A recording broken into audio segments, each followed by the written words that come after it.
Today, we are going on a journey from the outside in to really explore the layers of control we have over our own lives. We're going to start with the behaviors other people see, and then we're going to drill down all the way to the very core of our inner world to understand what it truly means to reign over your own reality.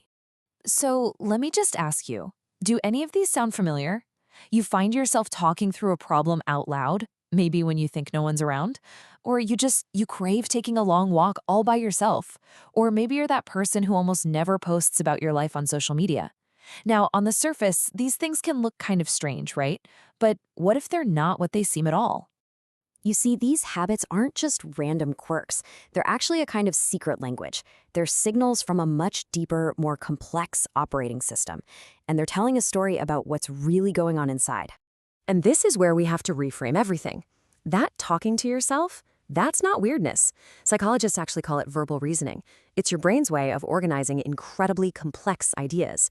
And preferring to walk alone, that isn't about being antisocial. It's about firing up your brain's most creative networks, which only really happens in solitude, a state where deep thinking can actually thrive. And what about staying off social media? That's not a sign that you're shy. More often than not, it points to a really high level of inner security. People who don't feel the need to post everything, well, they tend to have a strong sense of who they are, and they don't need likes and comments to validate it.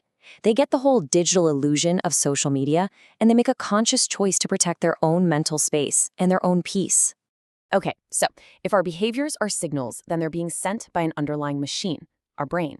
And just like any machine, once you understand how it's programmed, you can actually learn to hack it for your own benefit. And here's the absolute core of it. Our brains did not evolve for long-term discipline. They evolved for one thing: immediate survival. It's a principle called cognitive ease. Your brain is biologically hardwired to save energy, to avoid effort, and to get the quickest reward possible. And that is why raw willpower fails so often. You're not just fighting a bad habit, you're fighting millions of years of programming. So the crucial takeaway here is that we don't need more willpower. We need a better design.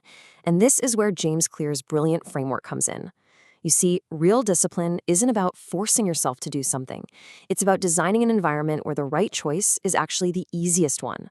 You stop fighting your brain's programming, and you start using it to your advantage. And this whole idea of hacking our own system, it's not just for building good habits like going to the gym.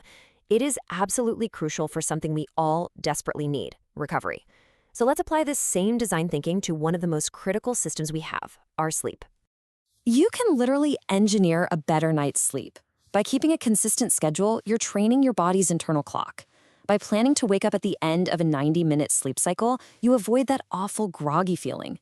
And by following a simple 3-2-1 rule, you're giving your brain the clear signals it needs to power down. It's about designing for quality rest, not just crossing your fingers and hoping for it. All right, so if our biology is the machine, the hardware, then our mindset is the software that's running on it. And just like any software, it can be riddled with bugs that completely sabotage performance, or it can be upgraded. And these bugs, we can think of them as attitude diseases. These are mindsets that silently kill our success. They drain our energy, and they hold us back without us even realizing it. They're like these invisible forces that cause us to fail even when our external systems are perfectly designed. The first disease is indifference. You know the person. They just shrug their shoulders and kind of drift through life. But here's the problem. You cannot drift your way to success. Progress is never an accident. It always requires intentional, focused energy. You have to be passionate about where you're going. And then there's worry. And listen, this isn't just a bad mood. It's a devastating disease. It wrecks our health, it poisons our finances, and it destroys our relationships. It's like a psychic venom that instantly turns into fear, paralyzing our ability to act and trapping us in this awful, endless cycle of anxiety. Which brings us to another one: overcaution. Some people are so afraid of risk that they never even try anything. But here's the thing: life is all risky. The greatest risk isn't trying something and failing. It's getting to the end and realizing you never even tried.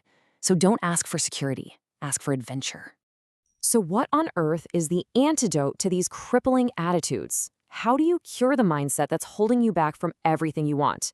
Well, the formula is almost staggering in its simplicity. You ask. That's it. You have to become a good asker.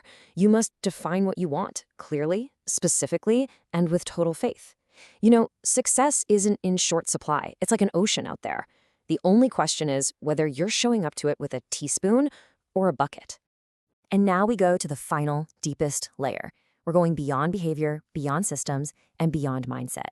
We're going into the engine room itself, the unconscious mind. This is where the real power is. This quote from Carl Jung might be one of the most profound things ever said about being human. What it means is that these unseen forces, these hidden wounds and repressed desires, are running your life on autopilot. What you call bad luck or fate is often just your own unconscious programming playing out over and over again. We're all taught to avoid pain, right? To see it as a failure or something to be fixed. But what if suffering is actually the messenger of the soul? What if it's a call from your deepest self to wake up, to stop pretending, and to finally integrate the parts of you that you've been ignoring for way too long?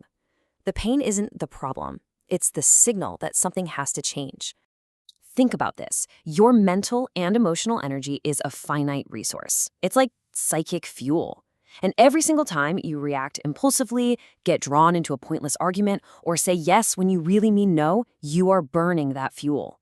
Being constantly available for everyone else is a form of self-abandonment, and it drains the very energy you need to build your own life. And this is exactly why learning to be unavailable is such an incredible act of power. Silence breaks that cycle of reaction. When you don't immediately respond, you reclaim your energy, and you actually force the other person to confront their own internal noise. It completely destabilizes manipulators and puts you back in the driver's seat of your own inner world. Which brings us to the final and most important questions. After everything we've looked at, from hacking your brain to mastering your soul, the only thing left is for you to challenge your own limitations. And the first question is so simple. Why not? Why not see how much you can learn, how much you can truly become, how far you can possibly go? And the second question, this one makes it personal. Why not you? You have the ability to study, to learn, to make decisions, to completely change your life. You can become powerful and healthy and fulfilled. Why should that be for somebody else?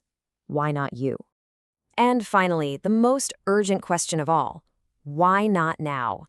There has never, ever been a better time. The past is gone. The future isn't here yet. This moment, right here, is the only one you've got. The time to take this dream and give it life is right now.